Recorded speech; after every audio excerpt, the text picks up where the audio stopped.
Capítulo 5. 60 passageiros embarcaram em Confins, juntando-se aos 38 que procediam das etapas anteriores.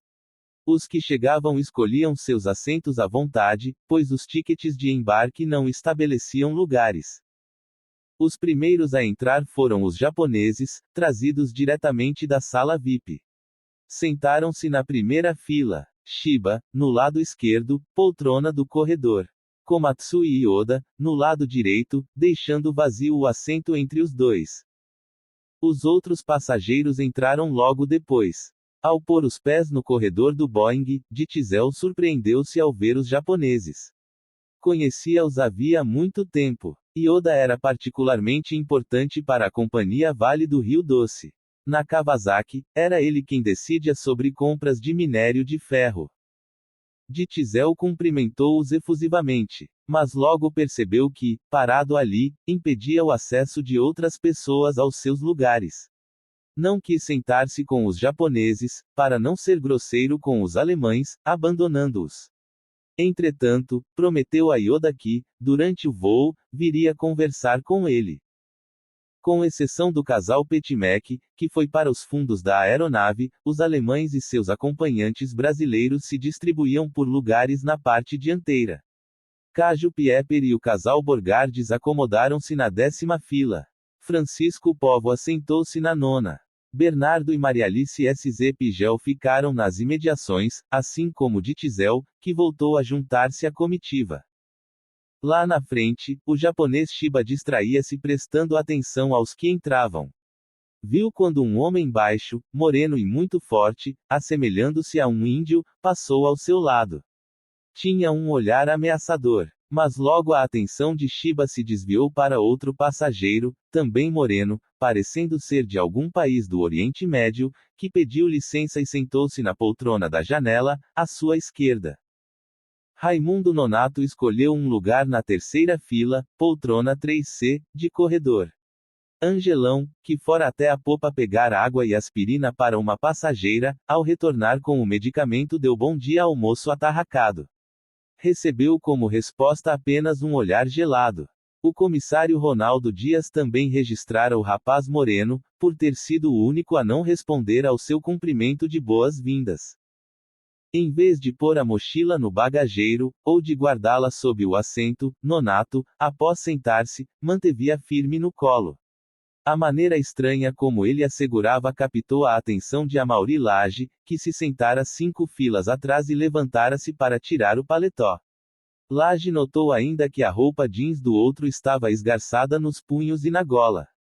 Deve ser alguém do norte, conjeturou, ao lembrar-se que o avião vinha de Porto Velho e sem saber que o homem escuro embarcara em Belo Horizonte.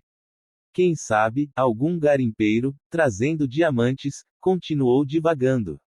Junto de Lage, no mesmo lado esquerdo da fila 8, estava Manoel Raimundo, seu colega no BDMG.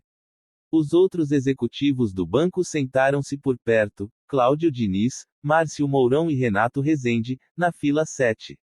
Mais atrás, na 12, encontrava-se Alfredo Queiroz. O empresário Assis Costa Couto sentou-se na 2ª fila, logo atrás dos japoneses.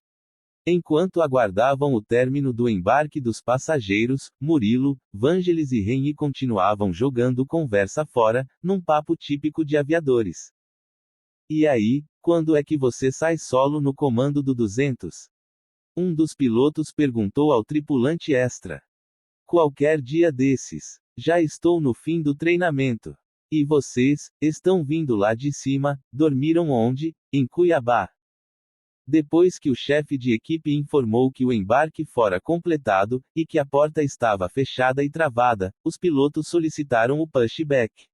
Um trator veio e afastou o Boeing, conduzindo-o até uma distância prudente do Finger. Desengatado o trator, Murilo deu partida nos motores. Vendo que funcionavam normalmente, pediu a Vangelis o after start, que, como o nome indica, é a lista de verificações pós-partida. O copiloto passou a recitar os itens impressos num cartão plastificado que tinha em mãos, enquanto o comandante verificava, e informava, se o item mencionado estava ok. O Boeing foi encaminhado pela torre de controle para a cabeceira da pista 16, da qual a decolagem se faria praticamente no rumo do Rio de Janeiro, otimizando o voo. Murilo conduziu o avião comandando a triquilha, roda dupla, sob o nariz, através do manuseio, com a mão esquerda, de uma rodinha, chamada steering wheel, à sua esquerda, como se fosse o volante de um carro, só que bem menor. Ao final da pista auxiliar, quando teve de dobrar 90º para pegar a interseção para a pista principal, acionou os freios de um dos lados do avião, pressionando com o calcanhar a parte baixa do pedal correspondente a esse lado. Durante o taxiamento, os pilotos procederam ao taxi take-off, checklist que precede a decolagem. Ao longo da sequência verificaram, entre outras coisas, se as portas, da cabine de passageiros e dos porões de carga, estavam corretamente fechadas e travadas. Conferiram a pressão do óleo dos motores. Checaram os comandos aerodinâmicos, leme profundor, leme de direção, ailerons, flaps, estabilizadores, para ver se o curso de todos se encontrava desimpedido. Um porão de carga que se abrisse, ou uma superfície de comando que não se movesse, durante ou após a decolagem, poderia resultar numa tragédia. Por esses e outros motivos, os aviões, excluindo os pequenos, precisam ser pilotados por mais de uma pessoa, possibilitando a checagem de cada um dos itens. Tudo conferido, o VP-375 pediu à Torre de Confins que lhe desse a subida, ou seja, a rota a ser seguida durante o início do voo, sem risco de colisão com outra aeronave. Como quase não havia tráfego naquele final de manhã, a torre liberou uma subida em rota, permitindo que o VASP, logo após a decolagem, tomasse o rumo do Rio de Janeiro. Quando atingiu a cabeceira, Murilo, usando os freios e a steering wheel, alinhou o PPSNT com o eixo da pista. Pôs a mão direita nas manetes de aceleração. Vangelis colocou a sua mão esquerda logo atrás, num singelo e quase imperceptível balé de mãos, coreografia que se repetia a cada decolagem. Murilo empurrou as manetes para a frente até a posição vertical, imprimindo 50% de potência nos motores. Acionou o botão de auto throttle, aceleração automática. Um sistema eletrônico se encarregou de adiantar as manetes até a potência de decolagem e de sincronizar as turbinas. Como que surpreendido pela força de empuxo dos seus próprios motores, o VASP-375 projetou-se para a frente, engolindo a faixa de concreto da pista. Prestando atenção ao indicador de velocidade, Vangelis recitou, 80 nós. Murilo conferiu seu próprio instrumento e repetiu. 80 nós. Vangelis rebateu. Crosscheck, indicando assim que os dois velocímetros acusavam a mesma velocidade. Não fosse o caso, a decolagem teria sido imediatamente abortada. O comandante trouxe a mão direita para o manche. Nas manetes, a mão esquerda de Vangelis moveu-se um palmo para a frente e substituiu a de Murilo. A troca foi feita mecanicamente, sem afobação e sem que os pilotos tivessem de raciocinar sobre o movimento, resultado de centenas de horas de treinamento. Murilo olhava quase o tempo todo para fora. Vangelis, apenas os instrumentos. V1, disse o copiloto, indicando que o Boeing atingira uma velocidade que não mais lhe permitia frear e parar antes do final da pista, caso ocorresse alguma pane.